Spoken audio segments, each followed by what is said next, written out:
What's good, YouTube? It's just Ty here. Good morning, everybody.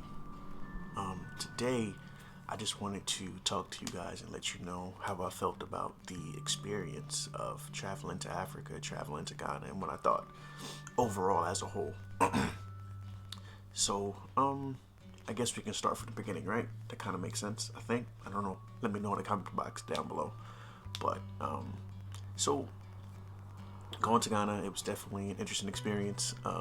It was certainly life-changing, that's for sure. It was very moving, very touching. You know, I felt an emotional connection.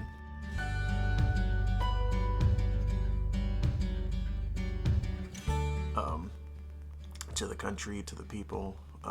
So it was pretty good, but you know, as everywhere you go, you have pros and cons. So to start, I definitely respect the fact that Ghana wanted you to take a COVID test before boarding your flight, leaving your respective country of origin, and also taking a test upon arrival.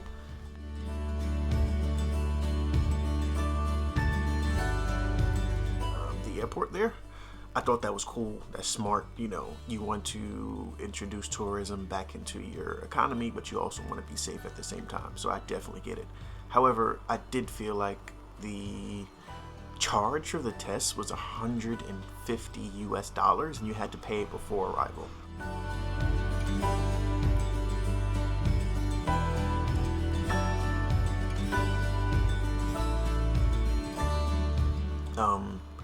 I do somewhat think the charge was overkill. Definitely considering that money that they're taking for the COVID test is not going back into the local economy. It's likely going into somebody's pocket. To my understanding, when I visited, corruption is pretty high. So the richer get richer and the poorer get poorer. Their social status doesn't really change. There's no in between, and that somewhat bothers me because, you know, I don't know, but that's every society, right? But I personally, I just don't think it needs to be that way. I think that's a bit stupid to me. There should be some type of balance. Everybody has fair opportunities to better themselves, etc., etc. So, upon arrival, lost track.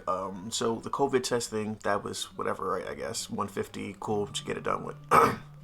Nowhere on Ghana Embassy's website, which I'm guessing it hasn't been updated in a long time, does it state that you need a travel visa. And Ghana sends the respective airline that you're traveling with messages very sporadically. It's very inconsistent.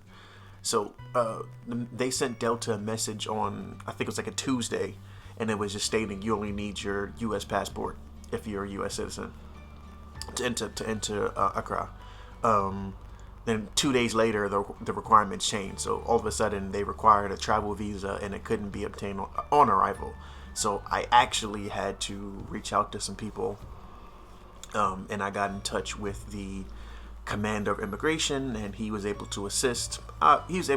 Which is awesome. But do I feel like he extorted me?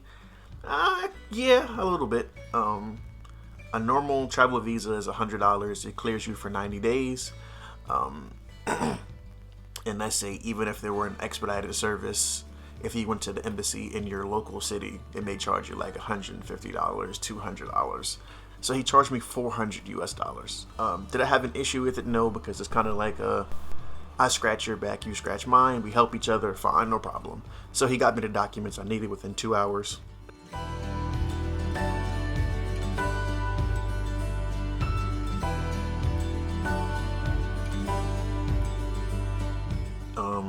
He also forwarded documents to the airline and to customs in America. So very helpful. Thank you for that. Upon arrival, I had a police escort. So everybody thought I was some type of royalty, which I thought was pretty funny. I skipped all the lines. I took my COVID test. He got those results also expedited. They were ready in like 2 minutes for the rapid COVID test results. So, leaving the airport, this is my first time seeing Africa, so I'm beginning to see people who look like me, same facial features, nose, hair texture, etc. So, you know, it's a very warm, welcoming feeling. How do I feel about the people? I feel like the people of Accra first and foremost, it's a very safe city, very nice, very beautiful. Um, I feel that the government officials, they're definitely going to try to extort you because you are a U.S. national. For some reason, they think that we're just ultra rich and we're like American cash cows running around. But that's kind of anywhere you go. Um, so government officials, police, um, big businesses like the stores in the mall and stuff, they're definitely going to try to extort you because you're American. So that kind of sucks. But if you actually are like on the road, or like the local businesses on the side of the road, those people are very, very nice, very wholesome, well mannered. They're huge on respect. Um, those people, for me, they definitely made it for me. Like they made the experience amazing. It's crazy to see how you'll see a single mom of five. She has one walking, two on her front, two on her back, with food on top of her head selling it, and she's actively squatting with all of that weight. It's 100 degrees up and down the road to make a living to feed her children. That's so much respect. It was incredible. Um, but those people, they really make it worth it. I don't really agree with the name. They're called hawkers. Hawkers. So like they pretty much sell whatever they get their hands on because they are disenfranchised people. So if they get a box of tissue, they're selling that. Whatever you can get your hands on, you sell it. My particular favorite is Beaufort, spelled Beaufort. But it's basically a donut. It's like the size of a softball. So it's like this big. It's so delicious.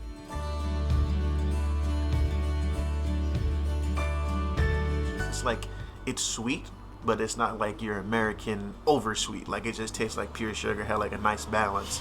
And the dough that they use, it's a non-yeast dough. So I'm assuming that maybe they need the dough for a very long time, then let it rest to get the rise that they need, or maybe some baking powder. But again, baking powder is very expensive here, so I'm just going to assume, and I don't mean to offend anybody with this assumption, that people, they aren't using baking powder. It must be some other technique that they're using. But again, it was very delicious. When you see a hawker, just be very careful, especially as a tourist. Some can get very aggressive, but most are very polite and very calm. Also, for the fellas, please, and please, please, please, while you're in the country, a hawker or anybody on the side of the road, they may blow like, you're gonna hear like a kissy sound. So that's just a way of saying hey or hello or come over. Don't take any offense to it. Again, it's a different culture. You have to be respectful. Don't let your like internal instincts take over. I know as a male, for another man to blow a kissy sound at you is a bit awkward and uncomfortable, but that's just how they communicate. And if you're not okay with that, if you actually want to buy a product when you're sitting in traffic, because there's a lot of traffic, there's only like 2 or 3 main roads, so prepare yourself for a lot of traffic. If you're visiting family or friends, you should be fine. They probably have AC in their car, maybe. But Uber, if you order Uber Select, you can actually set your communication preference if you're happy to talk, or what temperature you would like the car to be. And most people who are doing Uber can accommodate. But yeah, so if you want to call over a hawker to get water, juice, a Beaufort, or tissue, or any products you may need, pretty much if you want to avoid the whole kissy sound to communicate, you want to signal them like this. This is like, hey, come over, I want something. The language is spoken there. They are Twi, tree spelled Twi, and Pidgin. Both languages, it's kind of hard to understand. It may take you some time to learn the language to verbally speak it, but from what I observed, you can kind of read body language and tone to make out what's being said. So, boom, air quality. Air quality is a lot different. I somewhat expected it, but I didn't expect it to be as bad. So, they have a lot of roads that are not developed. The roads are in pretty rough shape. Like, they'll have just a dirt road and they'll try and pave it to the best of their abilities. But, science is a thing. So, erosion, some pockets of the earth would sink in and create big gaps, big craters. So there's going to be a lot of dirt fog floating around. the sanitation system there is pretty advanced. However, most people can't afford it, so the option to dispose of your trash is to burn it. So basically you have dirt fog, and you have fires burning constantly. And you also have a lot of people who can't really afford to fix their cars, including Uber drivers. So it's like serious oil leaks, black exhaust smoke all over the place. So the air quality is much different. So you may experience some discomfort or shortness of breath, itchy throat, coughing, watery eyes while you're there. And especially during a pandemic, that can be scary because you want to make sure you don't have COVID. I actually began to experience an itchy throat and a very mild cough because of the air quality, and I'm assuming I may have inhaled some bacteria or pathogen that was unfamiliar to my body, so it made me have those symptoms, but my body fought it off very nicely, as it's supposed to. This is how we grow, this is how we learn. Our body has to experience new things to understand them and create antibodies so we can travel the world and have a good time. Extortion is ridiculous in Africa, especially being a non-national. So like if you're an expat, meaning you live there. So yeah, if you're a non-national, extortion is pretty intense. Again, Accra is very, very safe. Most people, they don't have guns, maybe a knife, but most people, if they have a dispute, they pretty much just pull over in traffic and they just they fight it out. They fist fight, get the frustration out, shake hands, hug it out. Which is cool. I'm a 90s baby. I think that's pretty awesome. Rather than people shooting each other and stabbing, duke it out, get it out your system. But yeah, so again, it's pretty safe, but at night, they're looking for guns, drugs, contraband, anything illegal. So pretty much how it works is for me personally, again, I'm not a national. Of course, I do have black skin, but I'm not a national. You can tell that there's a distinct difference. So at a police checkpoint, again, they're looking for contraband, weapons, drugs, anything illegal. So when they go, if you have a backpack or something, the police at the checkpoint, they're gonna politely ask you to get out of the vehicle, empty your pockets, empty your bags, open your bags so they can search thoroughly to make sure there's no threat to their country. Which is great, I guess. I appreciate it. It's cool. It was safe. But at the same respect, if you were to do something wrong, it's kind of, again, like, you scratch my back, I scratch yours. So let's say if you had weed on you, right? People smoke weed. I don't do it personally. I don't really care for it. But that's something very common that we can talk about. So people smoke weed, and if you get caught with weed in that country, it's highly illegal. So they would kind of tell you, like, hey, we can take you to the police station and process you. The fees are going to be thousands of dollars for your bail, and then you're going to have to go to court. Or just give us what you have right now, and we'll let you go. We just don't want to see you again with this illegal substance. So I guess in a sense it's cool, but police definitely use anything to extort you. Like, you can, again, right? So there's a lot of single moms in the country just trying to make their way, which I respect highly. But a single mom of 5, she has a blown headlight. Like, it's a bit ridiculous to extort her, because you're going to take 300 CDs from her and she can use that money to get her headlight repaired, So I feel like the extortion, they can get better, but it is what it is. I heard a story of an American teacher who was extorted. I'm not going to go into too much detail. I'm just going to summarize. But the American teacher was extorted at a traffic light in a company vehicle. They took about 500 CDs. So the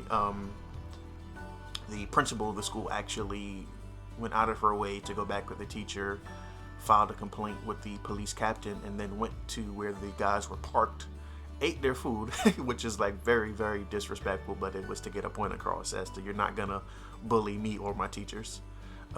So she sat down, she ate the fufu there, and ate their food, and they're like, so, you're gonna give this money back, or I'm gonna violate you on social media.